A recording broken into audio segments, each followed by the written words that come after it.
तन्निवृत्तम अपि अस्ति इति, वो निवृत्ति के बाद भी रहता है, नाश नहीं हो जाता। नाश का मतलब क्या है? अदर्शन। नश दर्शनी, नश धातु का क्या अर्थ है? अदर्शन। दिखाई नहीं दे रहा है बस, लेकिन अस्तित्व तो है उसका, उसी को हम क्या कह देते हैं? नाश हो गया। अग्नि में घी डालते हैं तो घी का विनाश हो जाता है, तो विनाश का मतलब क्या है? वहां पर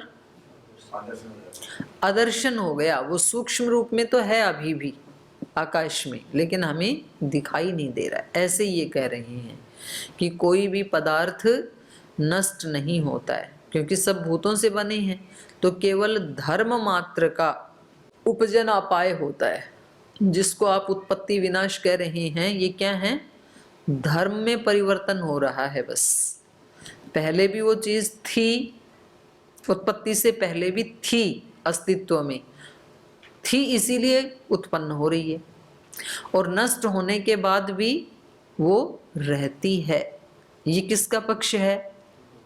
पूर्व पक्षी का। पूर्व पक्षी मतलब एक आचार्य, जैसे सांख्य आचार्यों का, वो किसको मानते हैं? सत्कार्यवाद को मानते हैं।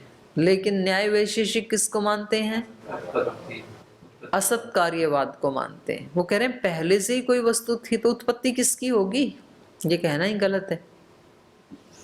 तो देखिए आगे, एवं च सर्वस्य नित्यत्वम इति, तो इस प्रकार से सब कुछ नित्य है। तो पूर्व पक्षी ने अपना मत यहाँ पर स्थापित फिर से दोबारा कर दिया। तो अभी तक भाष्यकार ने इसका खंडन किया था, अब सूत्रकार उसका खंडन कर रहे हैं। सूत्रकार कह रहे हैं न व्यवस्था अनुपपत्ते है। सूत्र बोलो। आज आप लोगों ने सूत्र पाठ नहीं किया, मैंने कहा था, फिर भूल गए आप, कल से करना।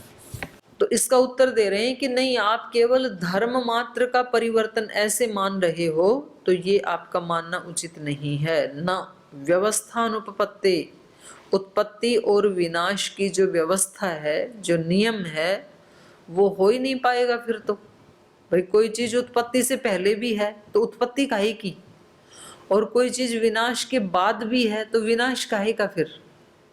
तो ये उत्पत्ति विनाश का नियम बनेगा ही नहीं यदि आप ऐसे मानोगे। तो तब तो सब चीजें सब समय में हैं, तो उत्पत्ति विनाश ये शब्द का प्रयोग ही नहीं किया जाएगा। इस जो आज संसार में व्यवस्था चल रही है, भाई ये चीज उत्पन्न हुई है, ये चीज नष्ट हो गई है, ये व्यवस्था ही नहीं चलेगी ऐसे मानोगे तो। ऐसा सूत्रकार कह रहे हैं। अयम उपजन इयम निवृत्ति, उपजन माने उत्पन्न होना, ये वस्तु उत्पन्न हुई है। इयम निवृत्ति, और ये वस्तु नष्ट हो गई है, निवृत्त हो गई है। व्यवस्था न उपपद्यते, ये व्यवस्था बनेगी ही नहीं यदि आप सबको नित्य मानेंगे तो। क्योंकि उपजात निवृत्तयोः विद्यमानत्वात्, आपका क्या कहना है? उत्पत्ति जो उत्पन्न हुआ है वो पहले भी था, और निवृत्तयो जो निवृत्त हुआ है वो निवृत्त होने के बाद भी रहता है। तो उपजात निवृत्तयो विद्यमानत्वात्, उत्पत्ति और विनाश के हमेशा वर्तमान रहने से। समझ में आ रहा है? इन्होंने पिछली पंक्ति में क्या कहा कि कोई चीज उत्पन्न हो रही है, उससे पहले भी थी वो, और कोई चीज नष्ट हो गई उसके बाद भी वो रहती है। तो यदि आप ऐसा मानोगे तो उत्पत्ति विनाश शब्द प्रयोग में नहीं आएंगे। पहले भी था बाद में भी है, तो फिर ना नष्ट हुआ ना उत्पन्न हुआ, तो उत्पत्ति और विनाश ये शब्द प्रयोग ही नहीं कर सकते ना। वही कह रहे हैं।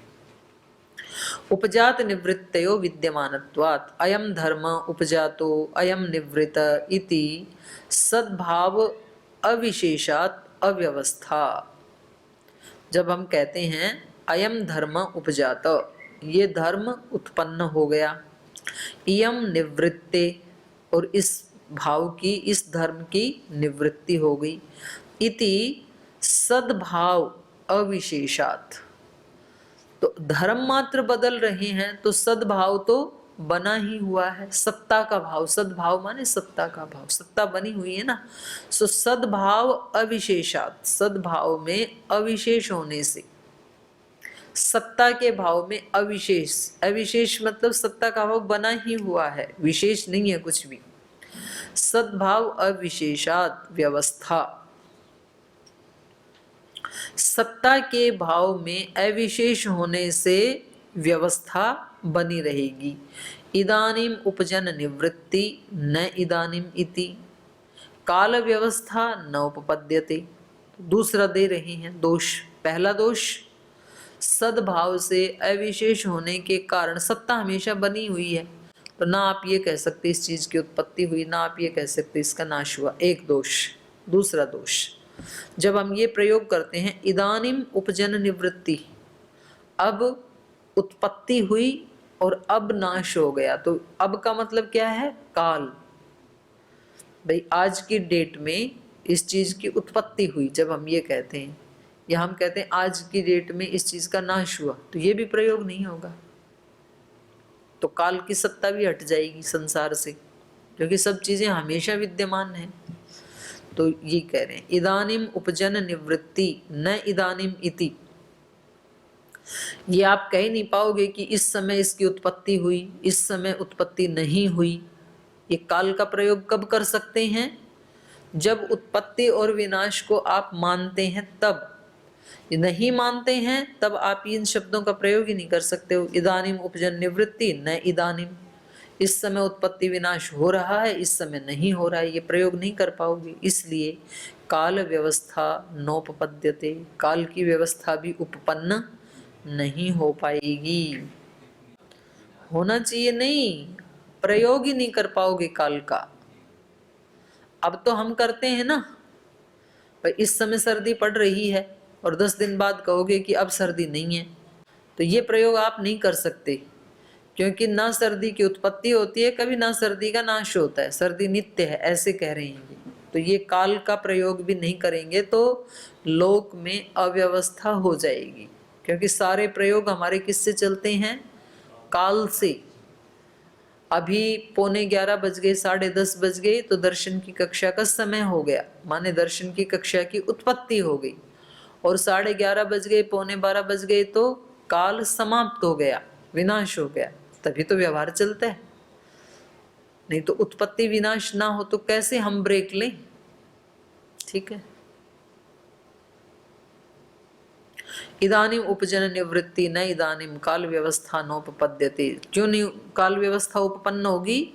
सर्वदा विद्यमानत्वात्, जब वस्तु सदा विद्यमान है तो काल की व्यवस्था भी नष्ट हो जाएगी। और फिर अस्य धर्मस्य उपजन निवृत्ति न अस्य, इस धर्म की उत्पत्ति हो रही है या इस धर्म की निवृत्ति हो रही है, ये व्यवस्था भी नहीं होगी, ये भी नहीं कह पाएंगे, क्योंकि सब कुछ हमेशा नित्य ही है। इसलिए व्यवस्था अनुपपत्ति, सब व्यवस्थाओं की अनुपपत्ति हो जाएगी। क्यों? उभयो अविशेषात, दोनों में, किन दोनों में? उत्पत्ति और विनाश में समानता होने से। विशेष मतलब असमानता और अविशेष मतलब समानता। अनागतो अतीत इति च काल व्यवस्था अनुपपत्ति, कोई चीज अभी अनागत अवस्था में है या अतीत अवस्था में है, इस काल की व्यवस्था की भी उपपत्ति नहीं हो पाएगी, सबको नित्य मानोगे तो। अतीत और भविष्यत काल का भी प्रयोग नहीं हो पाएगा, क्योंकि कोई भी चीज अनागत होगी नहीं और कोई भी चीज अतीत होगी ही नहीं। वर्तमानस्य सद्भाव लक्षणत्वात्, क्योंकि सब चीजों का वर्तमान या सद्भाव वाला लक्षण वाली होने के कारण सब चीजें सदा उपस्थित हैं, नित्य हैं, तो इसलिए ये लोक की व्यवस्था नहीं चल पाएगी। तो अब इसका समाधान कर रहे हैं। अविद्यमानस्य आत्मलाभ उपजन, जो सिद्धांती हैं पहले पूर्व पक्षी का खंडन किया अभी तक कि भाई आप सबको नित्य मानोगे तो ये दोष आएंगे, लोक व्यवहार नहीं चलेगा। तो बोले आप ही बताओ कैसे चलेगा आपके मत में, जब आप उत्पत्ति विनाश मानते हो तो उसमें कैसे चल रही हैं आप ही बताओ। तो बोले बता दे रही हैं। अविद्यमानस्य आत्मलाभ उपजन, उत्पत्ति जो है वो कोई धर्म का परिवर्तन नहीं है, बल्कि उत्पत्ति किसको कहते हैं? अविद्यमानस्य, जो अभी तक विद्यमान नहीं था उसका आत्मलाभ स्वरूप में आना, ये क्या है? उपजन, उत्पत्ति। और विद्यमानस्य आत्महानम निवृत्ति ही, निवृत्ति किसको कहते हैं? जो अब तक विद्यमान था, विद्यमानस्य आत्महानम, जो अब तक कोई वस्तु विद्यमान थी अब अपने स्वरूप में नहीं है, उसको नाश कहते हैं। घट अब तक अपने स्वरूप में नहीं था और अब स्वरूप में आ गया, तो इसको क्या कहेंगे? घटोत्पत्ति, घट की उत्पत्ति। और जब घट अपने उस स्वरूप में नहीं रहा, आत्महान हो गया, उसका अपने स्वरूप का हान हो गया। आत्महान माने स्वरूप का हान, स्वरूप की हानि हो गई, तो अब कहेंगे घट नष्ट हो गया, घट का नाश हो गया। विद्यमानस्य आत्महानम निवृत्ति इति एतस्मिन् सति, तो ऐसे जब हम उत्पत्ति विनाश की परिभाषा को जानेंगे तो न एते दोषाः, तब ना काल का दोष आएगा, ना व्यवस्था का दोष आएगा, तब कोई दोष नहीं आएगा, सब व्यवहार अच्छे से चलेंगे जैसे कि अभी भी चल रहे हैं। तस्माद् यद उक्तम, तो इसलिए जो आपने कहा था, प्राक् अपि उपजननात् अस्ति निवृत्तम च अस्ति तद अयुक्तम इति, इसलिए पूर्व पक्षी ने जो ये कहा था कि कोई वस्तु उत्पत्ति से पहले भी होती है और विनाश के बाद भी होती है, तत् अयुक्तम, वो आपका कथन अयुक्त है, युक्त नहीं है, उचित नहीं है। तो खंडन हो गया ना। तो निष्कर्ष क्या निकला? सर्वम नित्यम नास्ति, सब कुछ नित्य नहीं है। इति पंचभी सूत्रैः सर्वनित्यता निराकरण प्रकरणम, तो इन 5 सूत्रों से सर्वनित्यता का निराकरण किया गया, सब कुछ नित्य नहीं है। तो यहाँ तक 5 प्रवाद हो गए। अब एक नया प्रवाद चल रहा है, अयम अन्य एकांतः। तो इसमें आप लोग ना संख्या भी डालते जाना अपनी पुस्तक में, तो आपको ध्यान रहे कि कौन कौन से प्रवाद हैं और किस प्रवाद में कितने सूत्र आए हैं। तो पूरा पाद का आपको एक चित्र बनना चाहिए दिमाग में। अब ये 6ठा प्रवाद चल रहा है, अयम अन्य एकांत। तो सूत्र बोलिए, सर्वम पृथक भाव लक्षण पृथक्त्वात्। ये करें सब कुछ, सर्वम माने संपूर्ण संसार, पृथक अलग अलग है, सर्वम पृथक भावः, क्यों? लक्षण पृथक्त्वात्, भाव लक्षण पृथक्त्वात्। सर्वम पृथक, सब कुछ अलग अलग है, क्यों? भाव लक्षण पृथक्त्वात्, भाव लक्षण के अलग अलग होने से। भाव का मतलब है यहाँ पर वस्तु, और उस वस्तु के जो लक्षण हैं वो सबके अलग अलग हैं। इसलिए एक तरह से ये जो मत पंथ है, ये जो पक्ष है, ये क्या कहना चाह रहा है? अवयवी को नहीं मान रहा है। ये सर्वम पृथक का मतलब है एक एक परमाणु का अपना अस्तित्व है, अवयवी का अस्तित्व नहीं है, जो कि पहले 3रे अध्याय में एक लंबा प्रसंग चला था ना वृक्ष को लेकर के, वैसी बात है ये। सर्वम नाना न कश्चित एको भावो विद्यते, सब अलग अलग है, मतलब सब परमाणु रूप में है। सर्वम नाना, सब अलग अलग है। न कश्चित एको भाव, कोई भी भाव, कोई भी पदार्थ एक नहीं है। न कश्चित एको भाव विद्यते, कस्मात्, क्यों एक क्यों नहीं है? भाव लक्षण पृथक्त्वात्, भाव का मतलब जो विद्यमान है उसके लक्षण का पृथक होने से। भावस्य लक्षणम अभिधानम, भाव का लक्षण, भाव का लक्षण माने उसकी संज्ञा। कोई भी पदार्थ है, ये पुस्तक है, ये टेबल है, ये क्या है? भाव लक्षण। भाव मतलब ये पदार्थ, सत्ता वाली वस्तु, और ये जो संज्ञा है ये उसका लक्षण है। तो सबका अलग अलग होने से भाव लक्षण पृथक्त्वात् भावस्य लक्षणम अभिधानम, माने उसका जो नाम है, ये न लक्ष्यते भाव, जिससे कि वो भाव लक्षित होता है, वो पदार्थ लक्षित होता है, संजित होता है। स समाख्या शब्द, उसको उसकी संज्ञा भी कहा जाता है। तस्य पृथक विषयत्वात्, तो वो अलग अलग विषय वाली होती है वो संज्ञा, तो इसलिए सब कुछ अलग है। सर्वो भाव समाख्या शब्द समूहवाची, जितने भी भाव समाख्या शब्द हैं, भाव समाख्या मतलब पदार्थों के जो लक्षण हैं या उनकी जो संज्ञाएं हैं, वो सब क्या हैं? समूहवाची, एक समूह का कथन करती हैं। जैसे उदाहरण दे रहे हैं, कुंभ, कुंभ इति संज्ञा शब्द, कुंभ जो संज्ञा है किसी एक पदार्थ की, घड़े की जो संज्ञा है कुंभ, वो उसमें किस किस का समूह है? गंध, रस, रूप, स्पर्श, इन सब का समूह है वो। तो घट जो है वो एक नहीं है, अलग अलग चीजों का समूह है, और सब चीजें अलग अलग हैं। गंध कभी रस नहीं हो सकती, रस कभी गंध नहीं हो सकता, रूप गंध या रस नहीं हो सकता, स्पर्श रूप नहीं हो सकता, अलग अलग है ना सबकी सत्ता। तो कह रहे हैं संसार की सब चीजें क्या हैं? अलग अलग हैं, नाना है, एक नहीं है, माने अवयवी को नहीं मान रहा है ये। तो जो अवयवी के रूप में हमें दिख रहा है घटपट आदि, वो क्या है?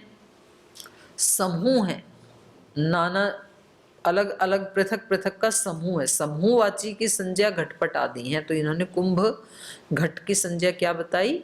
गंध, रस, रूप, स्पर्श समूहे, इसका नाम, इस समूह का नाम घट है। घट कोई अलग चीज नहीं है। और इसमें भी फिर इसके अलग अलग पार्ट बना दिए। बुध्न, पार्श्व, ग्रीवा आदि समूहे च वर्तन्ते, ये रूप रस गंध आदि कहाँ रहते हैं?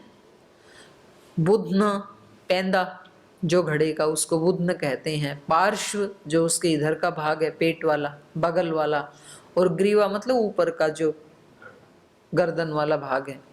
बुध्न, पार्श्व, ग्रीवा आदि समूहे च वर्तते, ये कुंभ संज्ञा इन अलग अलग पार्ट में रहती है। तो कोई एक चीज नहीं है घट, माने अवयवी को नहीं मान रहे।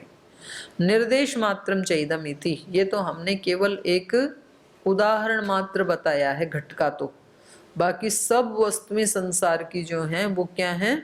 अनेक वस्तुओं का समूह मात्र है, एक नहीं है, सब अलग अलग है।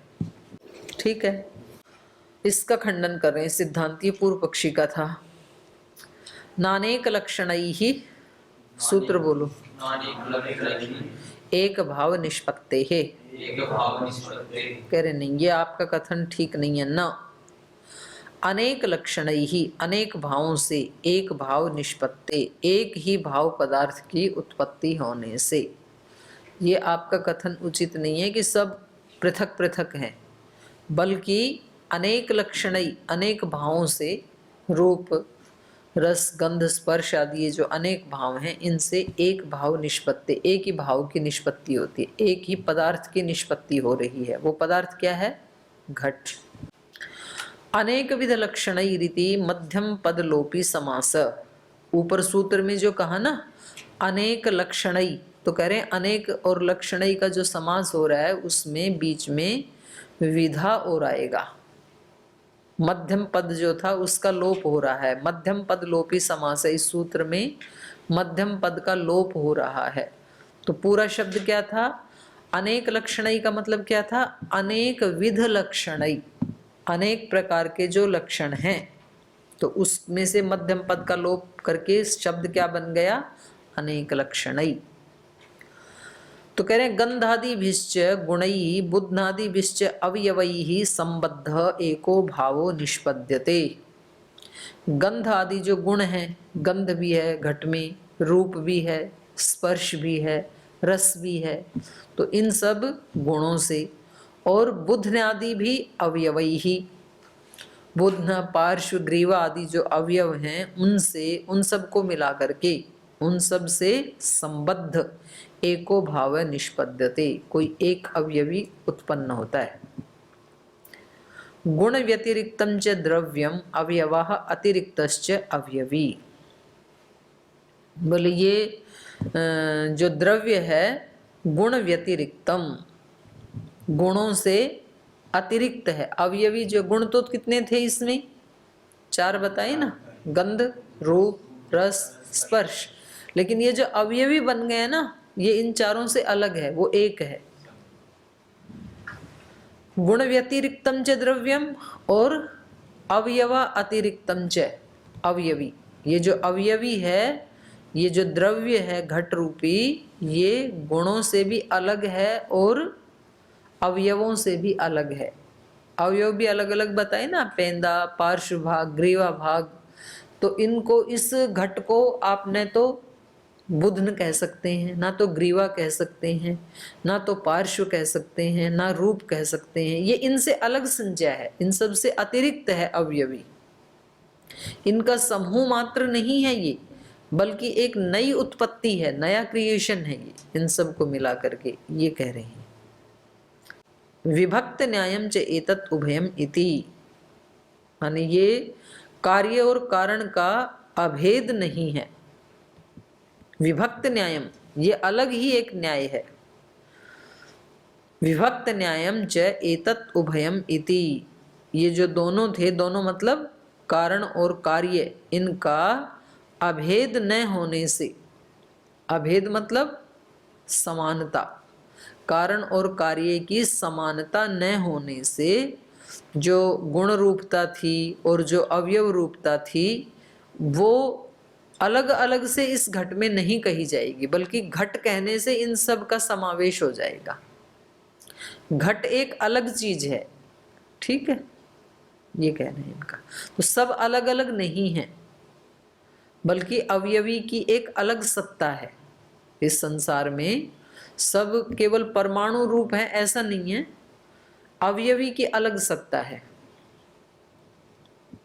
तो ये तो पहले भी सिद्ध किया ना, पढ़ा है आपने, लंबा तो पढ़ा होगा। अथपि, और भी कह रहे हैं, लक्षण व्यवस्थानादेव अप्रतिषेध। और जो ये कह रहे थे ना, लक्षण का जो हेतु दे रहे थे, तो उसी को कह रहे हैं लक्षण व्यवस्थानाद एव, जो घटपट आदि के जो लक्षण हैं, लक्षण माने जो संज्ञा है, जो समाख्या है, उसके कारण ही लक्षण व्यवस्थानाद एव अप्रतिषेध। आप इसका प्रतिषेध नहीं कर सकते, किसका, अवयवी का, क्योंकि अवयवी की अलग अलग संज्ञा होने के कारण ही आप अवयवी का प्रतिषेध नहीं कर सकते। अवयवी तो होता ही है। आप ये नहीं कह सकते कि सब अलग अलग है, कोई अवयवी नहीं है, ऐसा नहीं कह सकते हैं। न कश्चित एको भाव इति अयुक्तम अयुक्तः प्रतिषेधः। आपने कहा था ना कि कोई भी पदार्थ एक नहीं है। न कश्चित एको भाव इति अयुक्तः प्रतिषेधः, ये एक का प्रतिषेध करना आपका अयुक्त है, उचित नहीं है ये। कस्मात् लक्षण व्यवस्थानादेव, लक्षण की व्यवस्था होने से ही, यद इह लक्षणम भावस्य, ये जो भाव पदार्थों का लक्षण है, माने संज्ञावाचक शब्द रूपी लक्षण है, संज्ञा शब्द भूतम, तद एकस्मिन् व्यवस्थितम, वो संज्ञा किसी एक में व्यवस्थित है। घट जो संज्ञा है ये उस एक आकार में व्यवस्थित है। वो जो सबका गुणों का, अवयवों का समूह मिल करके जो एक बन गया आकार, उसकी घट संज्ञा है। तो संज्ञा क्या है, एकस्मिन् व्यवस्थितम, सब संज्ञाएं किसी एक में व्यवस्थित हैं।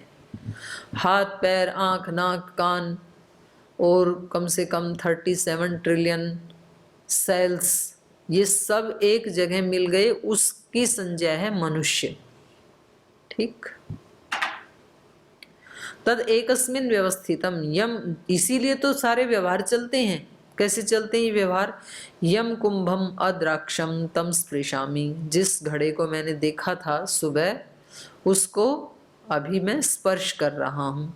यम एवं अस्प्राक्षम तम पश्यामि थी, और जिसको मैंने स्पर्श किया था उसी को अब देख रहा हूँ।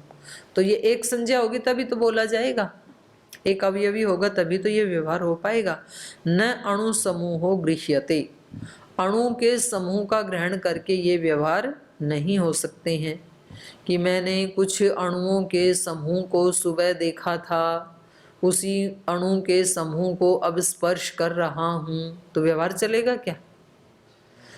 आप लोगों की एक संज्ञा है पूरे अवयवी की, तो जब मैं बोलूंगी कि प्रकाश देव जी को बुलाओ तो आप बुला लाओगे, और मैं बोलूंगी वो एक जो अणुओं का समूह है उसको बुलाओ, तो कौन से अणुओं के समूह को बुला के लाओगे? ना ना, ये पूरा इसकी संज्ञा होगी अणुओं का समूह, हाथ भी नहीं है, हाथ भी तो अणुओं का समूह है, तो और इसके अतिरिक्त कोई संज्ञा होगी ही नहीं, ना हाथ होगा, ना पैर होगा, ना नाक होगा। तो मैं बोलूंगी अणुओं के समूह से सूंघो, तो कौन से अणुओं के समूह से सूंघोगे? अभी तो नाक संज्ञा है, इसलिए आपके चित्त में ये आ रहा है कि इन वाले से सूंघेंगे, पर ये कोई संज्ञा नहीं है, अवयवी है ही नहीं, तो कैसे व्यवहार चलेगा? दो अणुओं के समूह को बुलाओ बाहर से, तो कौन से अणुओं के समूह को बुला के लाओगे? व्यवहार नहीं चलेगा। तो अवयवी की एक संज्ञा अलग है, तो वो संज्ञा कहेंगे तब आप उस संज्ञा वाले को बुला के लाओगे। तो ये घटपट आदि भी ऐसे ही हैं। यम कुंभम अद्राक्षम तम स्पृशामि यम एव अस्प्राक्षम तम पश्यामि न अणु समूहो गृह्यते इति अणु समूहे च अगृह्यमाणे यद गृह्यते तदेकमेव। तो कह रहे हैं अणु समूहे च अगृह्यमाणे, क्योंकि अणु के समूह इसका ग्रहण नहीं हो सकता, इससे व्यवहार नहीं चल सकता है। तो इसके अतिरिक्त यद गृह्यते, जिसका ग्रहण होता है, उसको क्या कहते हैं? तद एकम, और अवयवी। वो एक ही है, नाना नहीं है, और उसका नाम क्या है? अवयवी। यद गृह्य तद एकम एव, जिसका ग्रहण होता है वो एक ही होता है, एक से भिन्न नहीं होता है, क्योंकि इन्होंने तो ये कह दिया था ना, न एकम नहीं, क्या कहा इन्होंने? सर्वम पृथक, ये कहा था, सब कुछ अलग अलग है। तो ये यहाँ तक इनका खंडन कर दिया। अब आगे और जो हेतु देंगे इसको फिर कल पढ़ेंगे।